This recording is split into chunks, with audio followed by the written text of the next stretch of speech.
कैसे हैं मित्रों? जिन्होंने भी मेरा पिछले वीडियो नहीं देखा, कृपया इस वीडियो को देखने से पहले उस वीडियो को अवश्य देख लें, अन्यथा ये वीडियो समझ में नहीं आएगा। हाँ, तो हमने कहा था कल कि इस धरती पर आ चुका है और कुछ हफ्तों में सामने भी आ जाएगा। हमने कुछ बातें भी बताई थीं, पहचाना कैसे जाएगा, ये भी कहा था कि उसके कर्म ही उसे खुले में लेकर आएंगे। चलिए, आज किसी और विषय पर बात करते हैं। 2025 चल रहा है। इस साल के बारे में कई भविष्यवाणियां हो रखी हैं।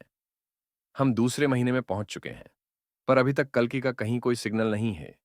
गुजरता हुए समय कई लोगों को यह बोलने के लिए बाध्य करेगा कि कल्कि आने वाले वर्षों में आएंगे, नहीं सारी प्रक्रिया इसी साल शुरू होगी। चलिए, आज अवतार का अर्थ समझते हैं। क्या कारण है कि अवतार की इस धरती पर आने की जरूरत पड़ ढठी है? मछली कितनी भी ताकतवर हो जाए, पर समंदर से लड्डे डिट नहीं सकती। शेर कितना भी ताकतवर हो जंगल से, और बाज कितना भी शक्तिशाली हो, आकाश से नहीं लड्डे डिस सकते। ऐसे ही कोई भी मनुष्य कितना भी शक्तिशाली हो, अपने इकोसिस्टम से नहीं लड़ेच सकता।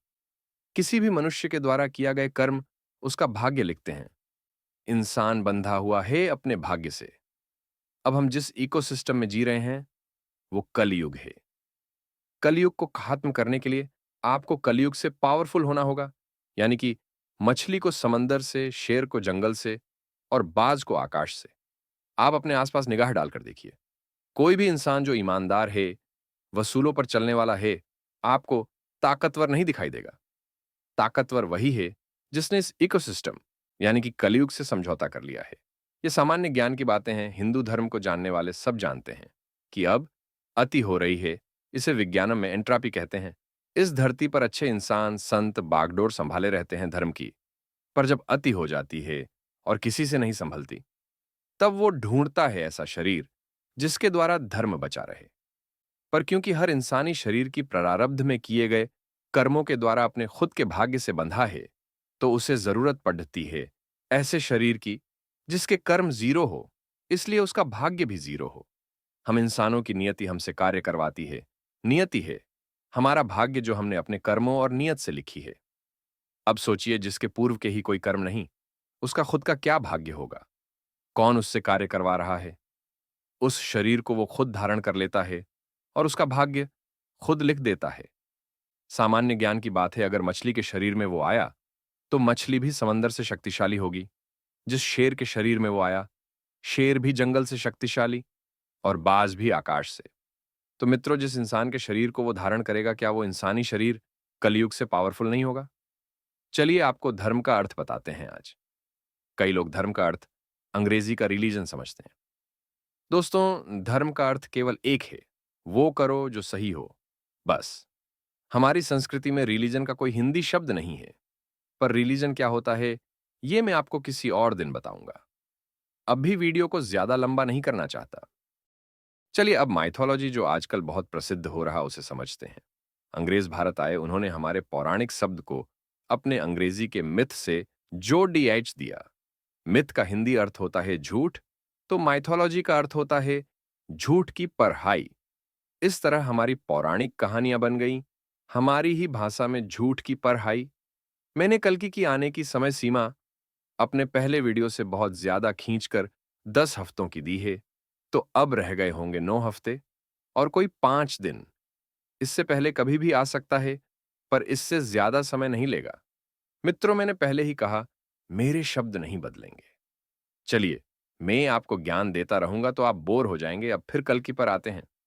पिछले वीडियो में मैंने बताया ताकि अगर किसी का भी नाम इन अक्षरों से शुरू हो रहा है, तो वो कल्कि नहीं है, पर वो सही रिकॉर्ड नहीं हो पाया था। मैं दोबारा बता देता हूं, जिस किसी का भी नाम इन अक्षरों से शुरू हो रहा है, वो कल्कि नहीं। हे क ख ग घ अंग च छ ज झ न ट ठ ड ढ न त थ ध न प फ ब भ एम य र ल व श श एस ह एक श त्र झ। किसी भी स्वर यानी कि वोवेल से नाम शुरू हो रहा है, वो भी कल्कि नहीं है। जो कि आ, उ और ई टाइप होते हैं, वो भी कल्कि नहीं है।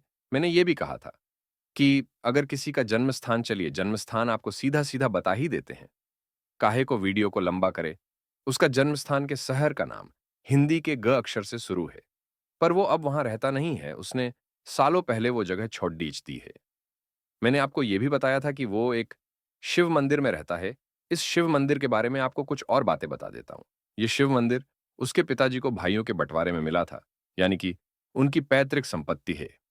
यह शिव मंदिर उत्तर प्रदेश के किसी गांव में है। दोस्तों, अधिक जानकारी मैं आपको नहीं दे सकता, कारण मैंने आपको पहले भी बताया था। आप उसे उसके कर्मों से पहचानिए, विवेक से। और अधिक जानकारी शायद देना ठीक ना हो। उसके होठों के नीचे एक तिल, ये भी बताया था। उम्र 37 से 40 साल के बीच में होगी। देखिए, जातिवाद में नहीं मानता, और ना ही जो भी कल की है वो भी मानता होगा। हम सभी मनुष्य समान हैं और उस ईश्वर की ही संतान है। पर पुराणों में बताए गए हिसाब से उसने एक ब्राह्मण परिवार में ही जन्म लिया है। अब आगे की बात करते हैं।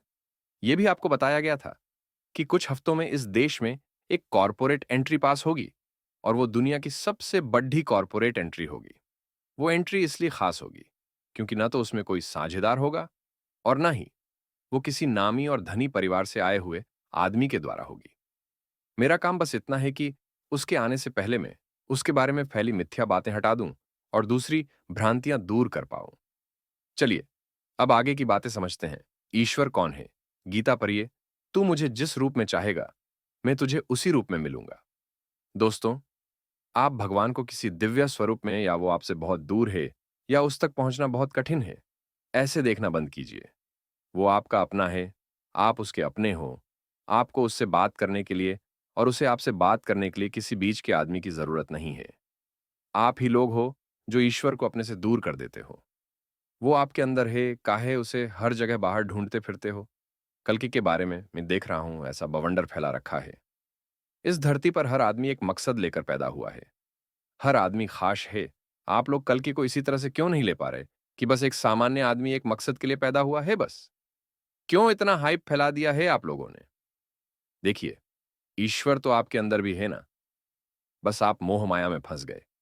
इससे आपको अधिकार नहीं मिल जाता कि आप एक सामान्य से इंसान के आसपास जबरदस्ती मंदिर बनाना शुरू कर दो और उसे ईश्वर मानना शुरू कर दें। आपको लग रहा है इसमें समस्या क्या है? बहुत गहरी समस्या है। चलिए, एक एक कथा के माध्यम से समझने की कोशिश करते हैं। एक बच्चा होता है, जैसे जैसे बड्ढा होता है कुछ सपने पालता है। कोई कुछ बनना चाहता है, कोई कुछ। वो ये भी तय करता है कि उसे कितना पैसा और प्रसिद्ध चाहिए। हो सकता है जो भी कल की हो, वो बहुत सामान्य और बिना किसी प्रसिद्ध सी जिंदगी जीने में खुश हो। तो आप लोग जो भी कर रहे हैं गलत कर रहे हैं। कल की को मानिए, ठीक है, पर उसे भगवान या कोई दिव्य पुरुष ना मानिए। जैसे आप सब लोग किसी खास मकसद के लिए पैदा हुए हैं, बस वैसे ही वो भी हुआ है। हो सकता है आप लोग ये कहें कि हम सामान्य से इंसान हैं, हमारा क्या खास मकसद? मकसद तो उस गिलहरी का भी खास था जिसने राम का पुल बनवाने में कंकर उठाया। उस शबरी और अहिल्या का भी खास था जिन्हें राम का इंतजार था। अन्यथा राम कौन थे? एक सामान्य से राजकुमार। किसी भी कर्म से ज्यादा उस कर्म को करने के पीछे की नीयत मायने रखती है। एक पिता है जो मृत्यु सैया पर है, दो पुत्र उसके पैर दबा रहे हैं। एक का ध्यान पिता की प्रॉपर्टी पर है और दूसरा इस बात पर ध्यान दे रहा है कि पिता को कोई परेशानी न हो। कर्म तो दोनों एक जैसे ही कर रहे हैं, पर कर्मों के पीछे की नीयत अलग अलग है। जब नीयत अलग अलग है तो कर्मों फल भी अलग अलग ही मिलेंगे। और यह सामान्य सा ज्ञान है कि उस ईश्वर से किसकी नीयत छिपी हुई है।